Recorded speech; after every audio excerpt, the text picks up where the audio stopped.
शाखों से जो टूट जाए वो पत्ते नहीं है हम, आंधियों से कह दो कि अपनी औकात में रहे। इसी जोश जुनून और उमंग के साथ मैं मुकुल शर्मा स्वागत करता हूं आपका अश्वत्था एकेडमी के ऑनलाइन यूट्यूब प्लेटफॉर्म पर। तो हमने पॉलिटी की सीरीज है वो शुरू करी थी सेकंड ग्रेड एग्जाम के लिए, और उसी श्रृंखला में हम आगे बढ़ते हुए अपना जो फर्स्ट चैप्टर है संवैधानिक विकास, वो आज हम शुरू करने जा रहे हैं। चैप्टर का नाम है हमारे पास संवैधानिक विकास। हर एक चीज आपको बोर्ड पर लिखकर समझाई जाएगी और हर एक वर्ड आपको समझाया जाएगा उसका मतलब क्या है, क्योंकि पॉलिटी में जो सबसे बड़ा रोल है वो टर्मिनोलॉजी का ही रहा है। संवैधानिक विकास यानी कि अपना जो संविधान बना 2 वर्ष 11 माह 18 दिन में, वो सिर्फ इतने ही पीरियड में नहीं बना, उसके पहले की उसकी जो पृष्ठभूमि है वो क्या रही है, क्या क्या ऐसी चीजें इतिहास में घटित हुई है। 1600 जो ईस्वी सन थी उसके अंदर अपने पास में जो ईस्ट इंडिया कंपनी है वो इंडिया में आई थी व्यापार करने के लिए। धीरे धीरे व्यापार से हटकर वो राजनीति करने लगी, लोगों से राजस्व वो इकट्ठा करने लगी, और राजनीति में आने के बाद किस प्रकार ब्रिटिश जो क्राउन है उन्होंने यहाँ पर राज चलाया, कंपनी ने किस प्रकार राज चलाया, वो सारी चीजें हैं वो अपने को यहाँ पर देखते हुए चलना है।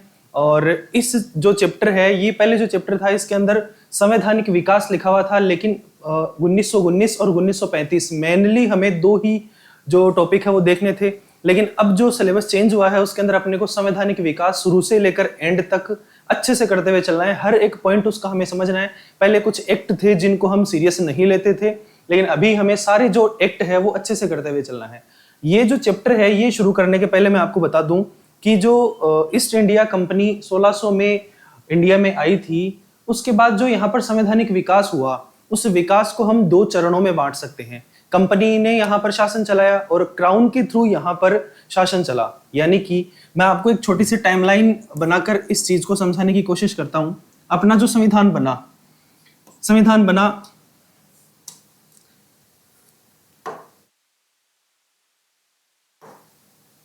अपना जो संविधान बना 26 जनवरी 1950 को लागू किया गया। इस डेट से लेकर जो 1600 ईस्वी थी वहां पर अपने पास में ईस्ट इंडिया कंपनी इंडिया में आई थी। ईस्ट इंडिया कंपनी का नाम ईस्ट इंडिया कंपनी नहीं था, कुछ और नाम था, वो भी हम आपको बताएंगे आगे। नॉर्मली हम ईस्ट इंडिया कंपनी ही बोलते हैं, लेकिन ये एक ऐसा क्वेश्चन है जो एग्जाम में पूछा जा सकता है कि ईस्ट इंडिया कंपनी का सही नाम क्या था। लंदन के वहां जो मर्चेंट थे, व्यापारी थे, वो यहाँ पर आए थे, उसके ऊपर उस कंपनी का नाम था। तो मैं आपको बता रहा हूँ कि जो टाइमलाइन 1600 ईस्वी में जब ईस्ट इंडिया कंपनी यहाँ पर आई, उसके बाद में कुछ वर्ष ऐसे थे जहां तक राजाओं का शासन रहा है, और पूरा का पूरा जो शासन है वो कंपनी के हाथ में नहीं गया है। कंपनी ने अपना जो अधिकार क्षेत्र है वो धीरे धीरे बढ़ाया है। ऐसा नहीं हुआ कि एक ही दिन में उसके पास में जो राजनीति है वो सारी इंडिया की उसके पास में चली गई, हम एक ही दिन में उसके उपनिवेश बन गए। धीरे धीरे जैसे बक्सर का युद्ध हुआ, प्लासी का युद्ध हुआ, धीरे धीरे ग्रेजुअली चीजें चेंज हुई।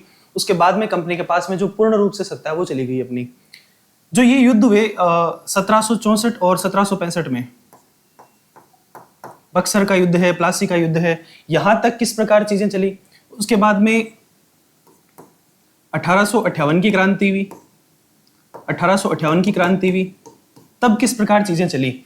ये कुछ टाइमलाइन है जिसके थ्रू हम देखेंगे कि ये जो पीरियड था, इस पीरियड में कंपनी है वो यहाँ पर व्यापार कर रही थी। कंपनी यहाँ पर सिर्फ व्यापार कर रही थी। यहां से कंपनी व्यापार के साथ साथ राजनीति भी करने लगी, व्यापार के साथ साथ राजनीति भी करने लगी, व्यापार के साथ साथ राजनीति भी करने लगी। और यहां पर जब कंपनी है वो बहुत ज्यादा स्वायत्त हो गई, कंपनी के पास में बहुत ज्यादा अधिकार चले गए, तो भाई अब जो बहुत ज्यादा पंख आ जाते हैं जिसकी जो हवा में उड़ने लग जाता है उसको कंट्रोल करना जरूरी है। तो कंट्रोल यहाँ पर किसके द्वारा किया गया, कंपनी है वो भी अपने मन से यहाँ पर शासन नहीं चला पा रही थी। उसके पास ब्रिटिश क्राउन से यहाँ पर निर्देश आते थे, अलग अलग समय पर चार्टर आए, नियम आए, रेगुलेटिंग एक्ट आए, उन एक्ट्स के थ्रू यहाँ पर शासन चलाया गया। ये जो शासन चलाया गया, ये इन्होंने यहाँ पर कुछ घपलेबाजी करी, घोटाला किया इन्होंने, और ये लगभग 1773 के लगभग कंपनी ने ब्रिटिश क्राउन से कुछ लोन मांगे कि हमें ये पैसा चाहिए, जबकि रियल में उनके पास में बंगाल, मद्रास और बंबई, इन 3 जगह के दीवानी अधिकार भी थे, यानी वहां से राजस्व भी इनको लेना था और व्यापार भी यहाँ पर कर रहे थे। इतना पैसा होने के बावजूद भी आप लोन मांग रहे हो, तो ब्रिटिश क्राउन को थोड़ा सा शक हुआ, तो उन्होंने कुछ जांच कमेटी बिठाई वहां का जो प्रधानमंत्री था उसके अंडर में, और खुफिया जांच एजेंसी थी वो। उस जांच के अंदर इन्होंने पाया कि कंपनी कुछ घोटाले कर रही है। उस घोटाले को ठीक करने के लिए कंपनी ने सीधा का सीधा शासन है वो अपने हाथ में ले लिया। 1858 में जब क्रांति हुई तब सीधा शासन है वो ब्रिटिश क्राउन ने अपने हाथ में ले लिया। यहां पर जो शासन चलाया वो क्राउन ने चलाया।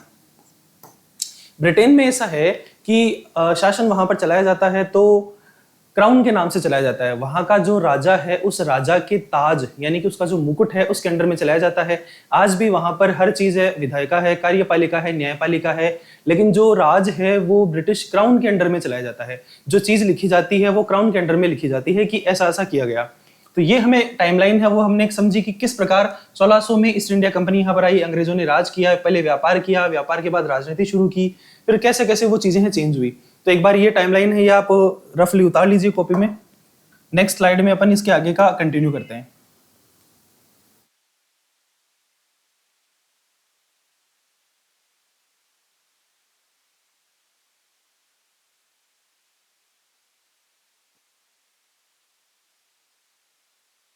अब जब कंपनी यहां पर आ गई तो कंपनी ने ये जो आपका पूरा पीरियड है इसी को हम एक दो पार्ट में बांटते हैं।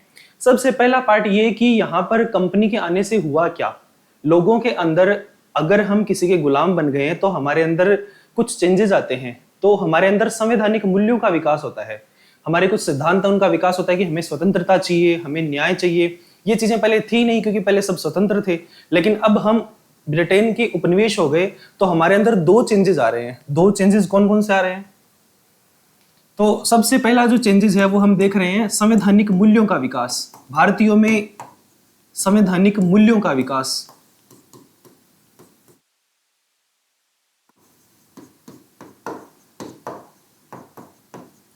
संवैधानिक मूल्यों का विकास और एक संवैधानिक संस्थाओं की स्थापना हुई। जैसे यहाँ पर न्यायालय है वो पहले नहीं था, यहाँ पर विधायिका नहीं थी, यहाँ पर कार्यपालिका नहीं थी। ये सारी चीजें मैंने आपको जो हमारी पिछली क्लास हुई है वहां पर आपको बताइए, अगर वो क्लास नहीं देखी आपने तो देख लीजिए। संवैधानिक मूल्यों का विकास हुआ और संवैधानिक संस्थाओं का विकास हुआ। संवैधानिक संस्थाओं का विकास।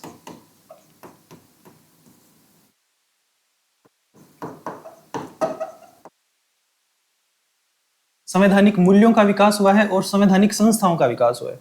अब आप थोड़ा सा दिमाग लगाइए कि संवैधानिक मूल्यों का विकास हुआ है यानी कि हमें यहाँ पर क्या चाहिए। इंडियन यहाँ पर मांग कर रहे हैं कि लोकतंत्र वो देश में होना चाहिए। लोकतंत्र यानी जनता का शासन है वो यहाँ पर होना चाहिए, यहाँ पर न्याय होना चाहिए, सबको न्याय है वो मिलना चाहिए यहाँ पर। और क्या क्या सोचा लोगों ने कि हमें स्वतंत्रता मिलनी चाहिए। हम गुलाम हो गए किसके? ब्रिटेन के, तो हमें स्वतंत्रता मिलनी चाहिए, हमें स्वतंत्रता मिलनी चाहिए। ये कुछ मूल्य हैं जिनका भारतीयों में विकास हुआ। इसका हमारे संवैधानिक विकास से कोई लेना देना नहीं है। ये एक हिस्ट्री का पार्ट है। ये जो चैप्टर हम पढ़ रहे हैं संवैधानिक विकास, इसको हिस्ट्री में भी पढ़ाया जाता है, इंडियन हिस्ट्री में, कि किस प्रकार कंपनी के आने के बाद में चीजें चेंज हुई और संविधान की तरफ हम अग्रसर हुए। और जो दूसरा पार्ट हमारे पास में है संवैधानिक संस्थाओं का विकास, वहां से हमें जो चीजें हैं वो अच्छे से करते हुए चलनी है कि किस प्रकार यहाँ पर विधायिका का निर्माण हुआ। विधायिका पहले तो थी नहीं, पहले तो राजाओं का शासन था। विधायिका, कार्यपालिका कैसे बनी, यहाँ पर कब कब बनी, किस प्रकार द्वैध शासन कब लगा कब हटा, वो सारी चीजें हैं। कब शक्तियों का विकेंद्रीकरण हुआ, कब शक्तियों का केंद्रीकरण हुआ, वो सारी चीजें हमें इसके अंदर देखते हुए चलनी है। न्यायपालिका, तो कैसे कैसे धीरे धीरे ये जो संस्थाएं हैं, संवैधानिक संस्थाओं का विकास है वो हमारे पास में होता है। ये चीजें हैं वो हम इसके अंदर देखते हुए चलेंगे। तो ये आप एक बार स्लाइड उतार लीजिए, आगे कंटिन्यू करते हैं हम। तो संस्थाएं हैं उनके ऊपर हम विशेष रूप से गौर करेंगे।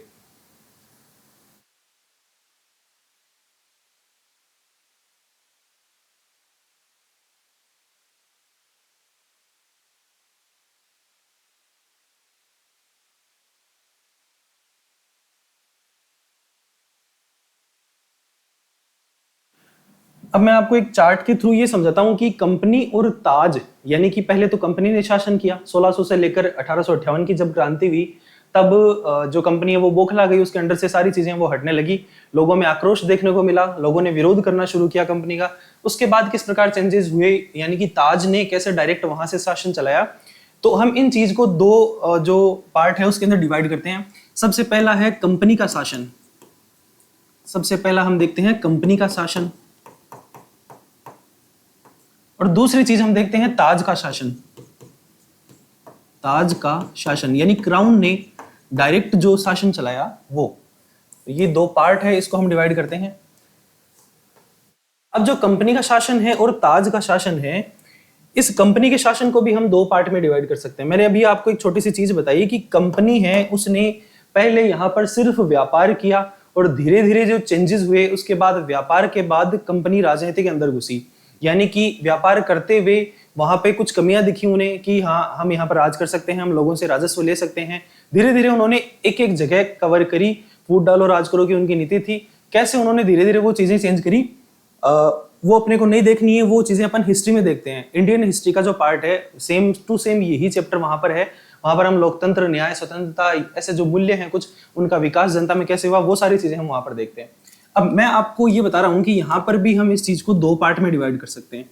सबसे पहला जो पार्ट है वो है 1600 से लेकर 1765, 1600 से लेकर 1765, और दूसरा है 1765 से लेकर 1858। और ये जो ताज का शासन है 1858 से लेकर 1947, 1947, ये हम तीन पार्ट है, इसको डिवाइड कर सकते हैं। ये मैंने क्यों किया, यहां पर जो 1600 से 1765 मैंने लिखा है, यहां पर कंपनी के दिमाग में जो राज करने की जो चीज है वो बिल्कुल भी नहीं थी। यहां पर सिर्फ कंपनी के दिमाग में क्या था कि हमें व्यापार करना है। कंपनी के दिमाग में था कि हमें व्यापार करना है। यहां पर कंपनी व्यापार के साथ में राजनीति भी करने लगी, व्यापार के साथ में राजनीति भी करने लगी। और ये जो चीज है वो क्राउन के अंडर में है, ये जो चीज है वो क्राउन के अंडर में है। भाई ज्यादा छोटा तो नहीं हो गया, आपको दिख रहा होगा। तो अभी हम ये देख रहे हैं कि जो कंपनी व्यापार चला रही थी, ये जो सन मैंने लिखी है यहाँ पर 1600 से लेकर 1765, उसके भीतर कुछ चीजें ऐसी हुई कि कंपनी जो व्यापार कर रही थी उसके बाद में कंपनी ने किस प्रकार जो चेंजेस है वो लाना शुरू किए, यानी कि वो राजनीति में कैसे घुसी। उसके लिए सबसे पहले हम देखते हैं 1757 में प्लासी का युद्ध हुआ। 1757 में प्लासी का युद्ध हुआ। यहाँ का नवाब था सिराजुद्दौला, अंग्रेजों ने उसको हरा दिया, अंग्रेजों की जीत हुई, प्लासी का युद्ध हुआ।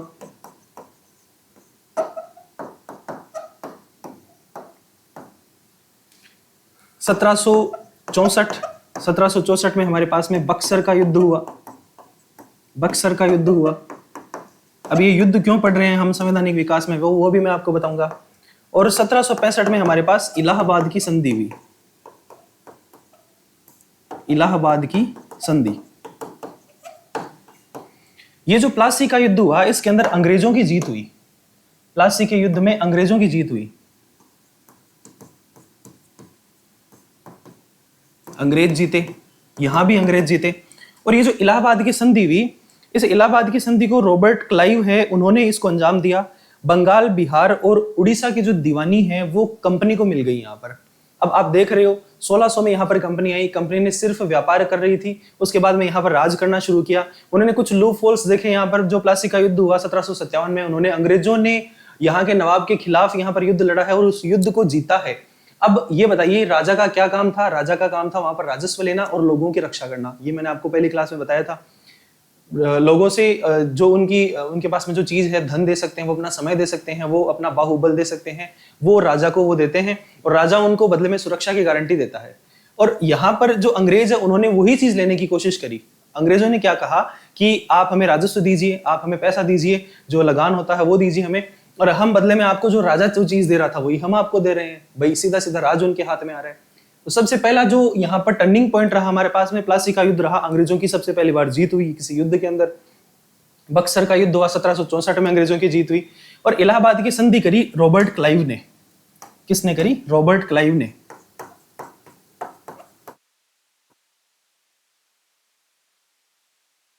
रॉबर्ट क्लाइव ने इलाहाबाद की संधि करी। इसके अंदर क्या हुआ, ये जो संधि करी इसमें बंगाल और आपका बंबई और मद्रास, मैं आपको मैप बनाकर समझा दूं थोड़ा सा। ये आपका इंडिया है, यहाँ पर बंगाल है,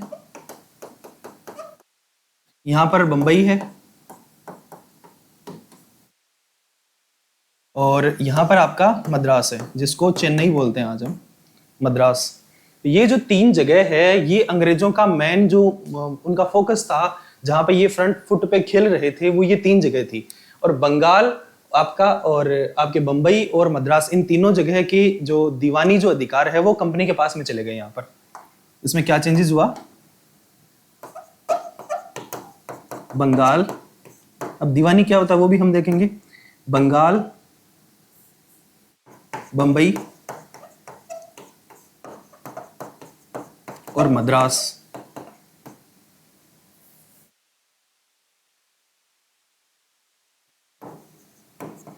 की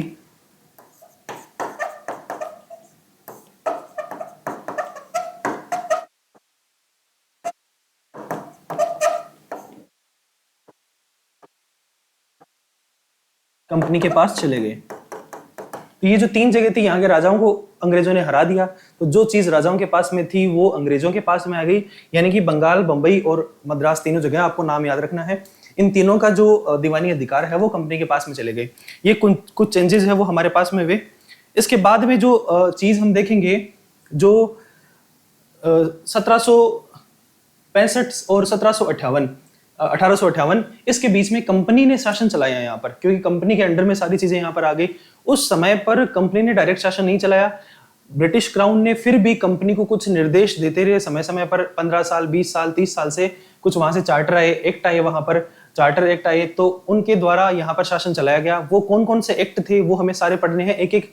पहले हम 1919 और 35 ही पढ़ते थे सिर्फ, अभी हमें सारे पढ़ते हुए चलना है। तो ये जो स्लाइड है इसको आप उतारिए, अगली स्लाइड में हम आगे कंटिन्यू करेंगे।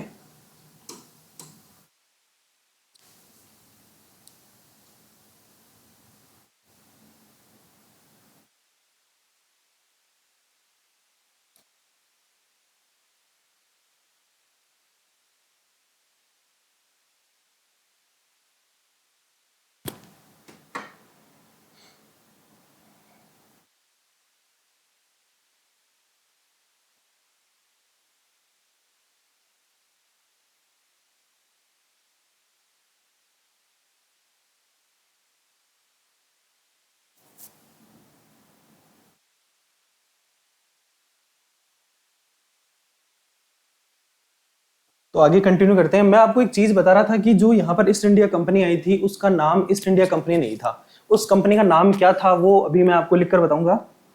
उस कंपनी का एक बड़ा सा नाम है ईस्ट इंडिया कंपनी।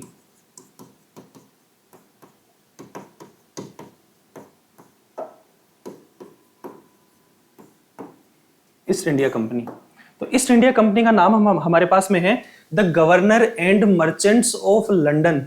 क्या है? The governor and merchants of London trade into the east Indies, यानी ईस्ट इंडिया। अब आप मुझे ये बताइए, ये यूरोप है, यहाँ पर आपने वर्ल्ड का मैप देखा होगा, ये यूरोप है यहाँ पर, इसके नीचे यहाँ पर साउथ अफ्रीका है, और इधर ये अपना एशिया है।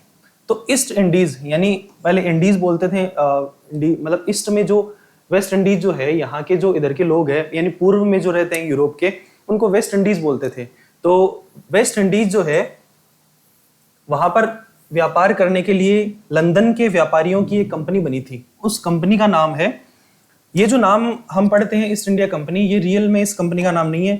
जो काम होता है वो किसी और ही कंपनी के नाम से होता है, ये हम शॉर्ट में बोलते हैं इसको। ये तो नाम ही इसको 1833 में दिया गया था और 1858 में इसको समाप्त कर दिया गया था कंपनी को। तो the governor and merchants of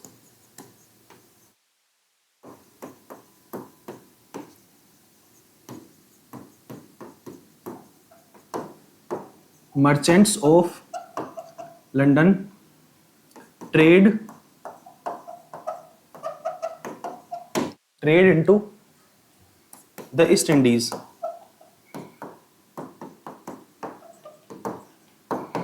ये है जो ईस्ट इंडिया कंपनी है, उसका नाम है। अब 1600 जो सन थी, हम सभी जगह पढ़ते हैं कि ईस्ट इंडिया कंपनी इंडिया में आई थी। एक डेट हमें याद रखनी है, 31 दिसंबर 1600। 31 दिसंबर 1600 को जो कंपनी है, उसको वहां की जो महारानी है, महारानी का नाम क्या था? महारानी एलिजाबेथ प्रथम, उसने यहाँ पर सबसे पहले कंपनी को जो अधिकार है वो दिए। ये कंपनी का नाम हमने देख लिया। एक डेट हमें याद रखनी है, 31 दिसंबर 1600। 31 दिसंबर 1600 को वहां की महारानी है महारानी एलिजाबेथ प्रथम।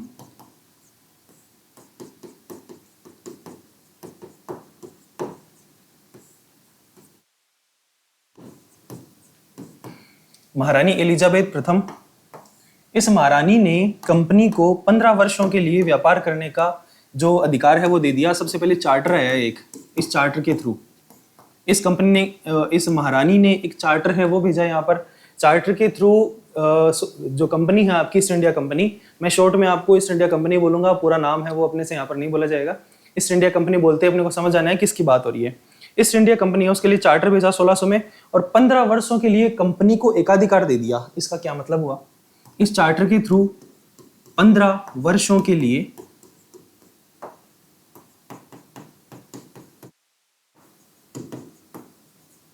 कंपनी को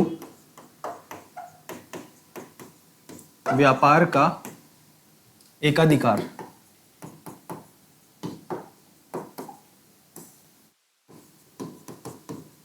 यानी कंपनी के हाथ में मोनोपोली आ गई इंडिया की। इंडिया में जो भी ट्रेड होगा, जो व्यापार होगा, उसमें यूरोप, जो मैंने अभी आपको बताया मैप बनाकर, यूरोप से कोई भी अदर जो कंट्री है, उस कंट्री की कोई कंपनी है या फिर कोई आदमी है, वो इंडिया में आकर व्यापार नहीं कर सकता, क्योंकि यूरोप की जो महारानी है उसने सारे अधिकार किसको दे दिए? ईस्ट इंडिया कंपनी को, कि आप इंडिया में जाइए और यहाँ पर 15 वर्षों के लिए आपकी मोनोपोली रहेगी। ट्रेड में कोई भी आपको किसी भी तरह से परेशान नहीं करेगा। तो ये चीजें हमने यहाँ पर समझी। अब जो 1813 मैंने आपको बताया था, जो 1833 जब ईस्ट इंडिया कंपनी का नाम ईस्ट इंडिया कंपनी रखा गया, उसके पहले यानी कि 1833 के 20 वर्ष पहले 1813 में एक चार्टर आया था, और उस चार्टर में ये जो एकाधिकार यहाँ पर दिया है, ये चीज आगे की है, लेकिन यहाँ पर आपको आसानी से याद होगी, इसलिए मैं आपको समझा दूं कि ये जो एकाधिकार कंपनी को दिया है 1600 में, किसने? महारानी एलिजाबेथ प्रथम ने। ये जो एकाधिकार है इसको समाप्त कर दिया गया कब? 1813 में।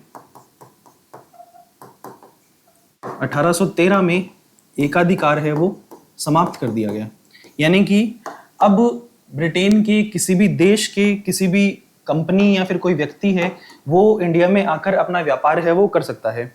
और 1833 में इसका जो व्यापार का पूर्ण अधिकार है वो समाप्त कर दिया गया। 1833 में जब इसका नाम ईस्ट इंडिया कंपनी भी रखा गया। इस कंपनी का नाम सबसे पहले हम लिख लेते हैं, इस कंपनी का नाम ईस्ट इंडिया कंपनी रखा गया, और व्यापार का अधिकार समाप्त कर दिया गया। व्यापार का अधिकार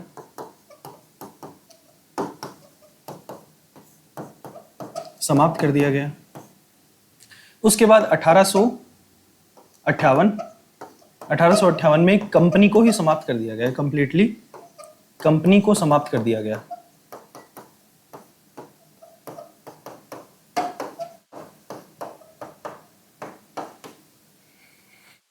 तो ये कुछ चीजें हमें याद रखनी है कि किस प्रकार जो अंग्रेज है वो यहाँ पर आए, शुरुआत कैसे हुई उनके व्यापार की, उनको व्यापार करने का अधिकार किसने दिया, और किस प्रकार उनकी जो शक्तियां हैं उनके अंदर चेंजेस हुए। 1813 में उनका एकाधिकार समाप्त कर दिया, यानी दूसरी कंपनियां भी आकर यहाँ पर व्यापार कर सकती है।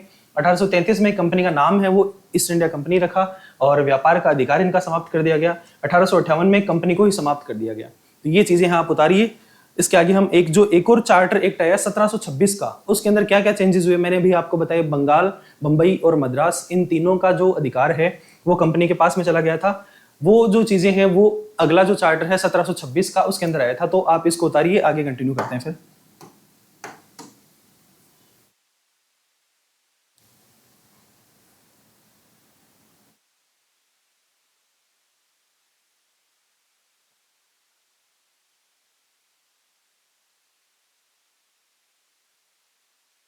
चलिए भाई, अगला जो एक्ट हमारे पास में आया 1726 का चार्टर एक्ट।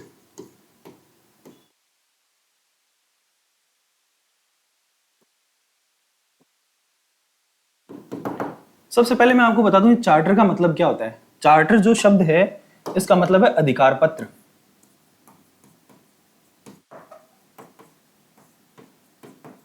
अधिकार पत्र यानी कि कंपनी है उसके पास में ब्रिटिश क्राउन की तरफ से अधिकार पत्र आ रहा है कि आपके ये अधिकार है।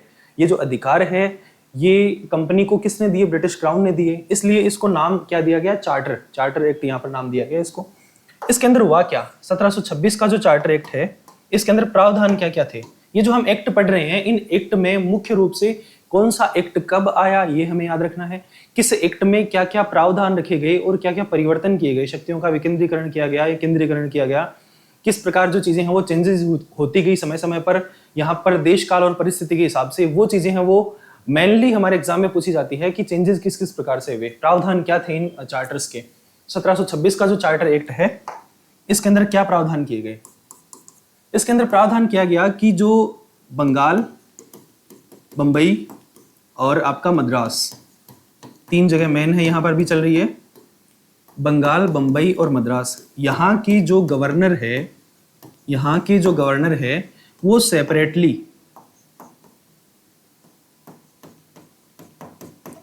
सेपरेटली अपनी जगह पर विधि बना सकते हैं। अब इसका क्या मतलब है ये भी मैं आपको समझाऊंगा। अपनी जगह विधि बना सकते हैं। विधि क्या होता है? कानून होता है। कानून बना सकते हैं।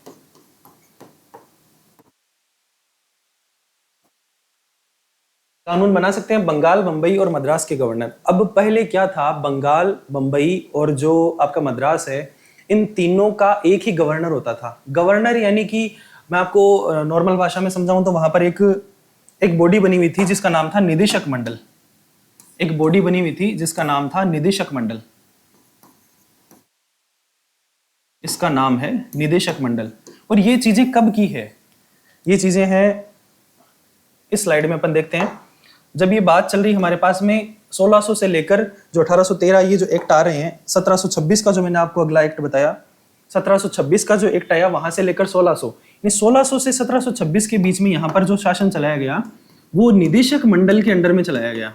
निदेशक मंडल, ब्रिटिश क्राउन से कोई भी संदेश आता, कोई भी निर्देश आता तो निदेशक मंडल है वो यहाँ पर शासन चलाता। इसके अंदर 24 सदस्य थे और ये जो निदेशक मंडल है इसको यहां पर चेंज कर दिया गया। यानी कि पहले इन तीनों जगह पर जो कानून बनाए जाते थे, जो निर्देश लागू किए जाते थे वो निदेशक मंडल के थ्रू किए जाते थे। लेकिन यहां पर चेंज ये किया गया कि निदेशक मंडल है उससे शक्तियों का विकेंद्रीकरण कर दिया गया। शक्तियों का विकेंद्रीकरण क्या हुआ? यानी कि बंगाल, बंबई और मद्रास इन तीनों के जो गवर्नर है वो सेपरेटली अपनी जगह पर कानून बना सकते हैं। उनके खुद के हाथ में जो शक्ति है, ताकत है, सत्ता है वो चली गई। तो क्या चेंजेस हुए? यहां पर शक्ति का विकेंद्रीकरण हुआ। शक्तियों का विकेंद्रीकरण। शक्तियों का विकेंद्रीकरण सबसे आपके पास में क्वेश्चन आ सकता है, स्टेटमेंट आता है अपने एग्जाम में कि सबसे पहले 1726 के चार्टर के द्वारा और शक्तियों का विकेंद्रीकरण वो नहीं किया गया।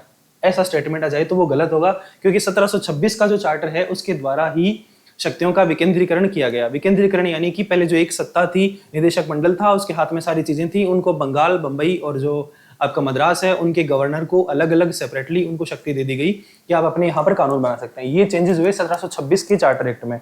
इन चीजों को उतारिए आप।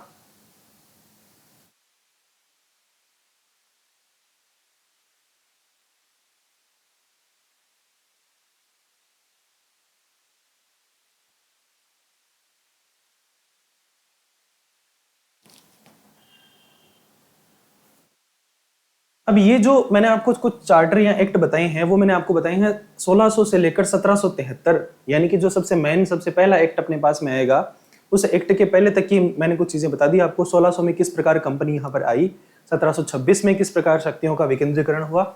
उसके आगे मैं आपको दो मतलब पार्ट करके मैं आपको समझा रहा हूँ कि कैसे कंपनी ने यहाँ पर शासन चलाया, उस टाइम पर कौन कौन से चार्टर या फिर निर्देश हैं वो ब्रिटिश क्राउन से आए, और दूसरा जब ब्रिटिश क्राउन है उन्होंने डायरेक्टली यहाँ पर शासन चलाया तो किस किस प्रकार के जो चार्टर है, एक्ट है वो आए हमारे पास में। वो दोनों हमें एक एक जो चार्टर है, जो एक्ट है, जो अधिनियम है वो अपने को पढ़ते हुए चलना है।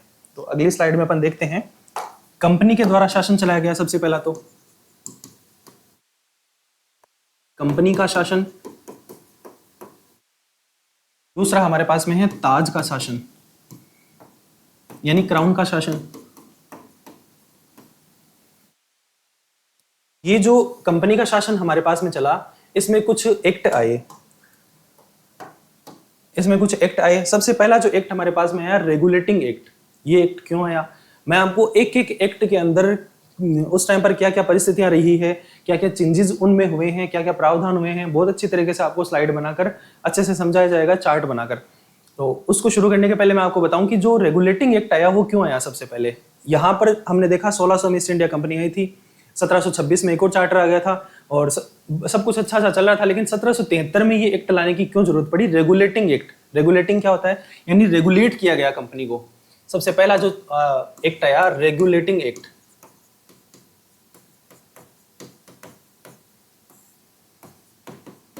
कब आया, 1773 में।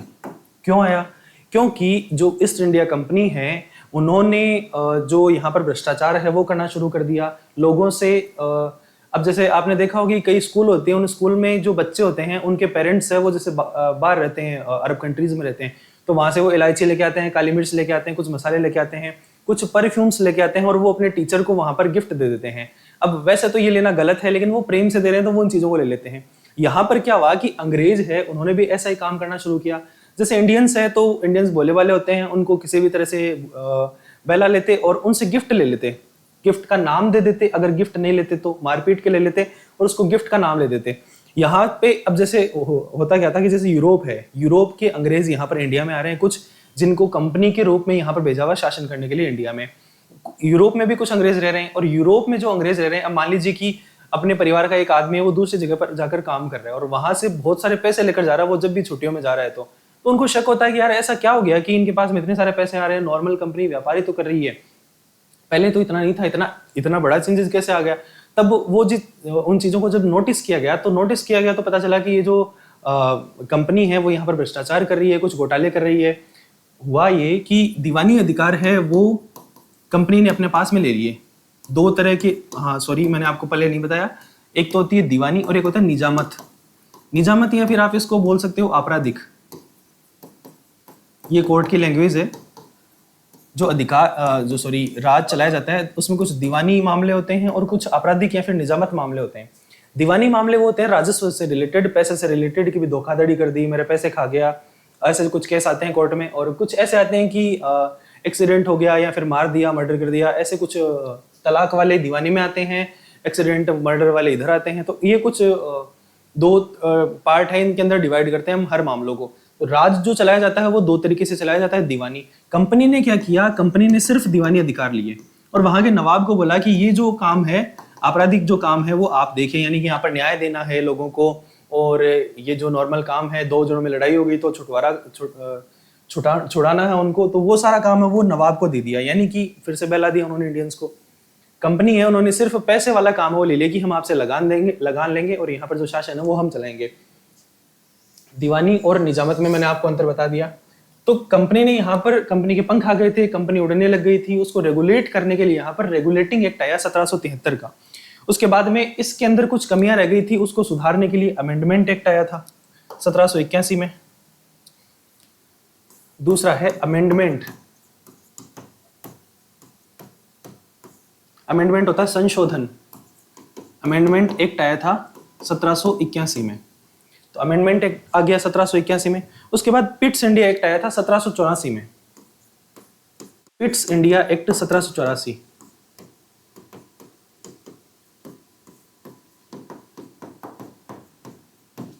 ये 3 ईयर अपने को याद रखने। सबसे पहले 1773 क्या हुआ, रेगुलेटिंग एक्ट आया, कंपनी को रेगुलेट किया गया।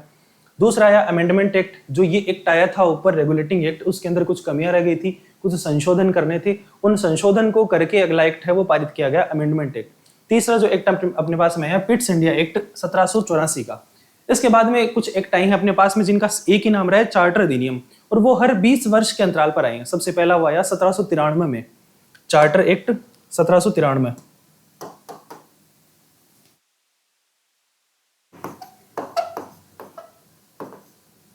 क्या नाम है, चार्टर एक्ट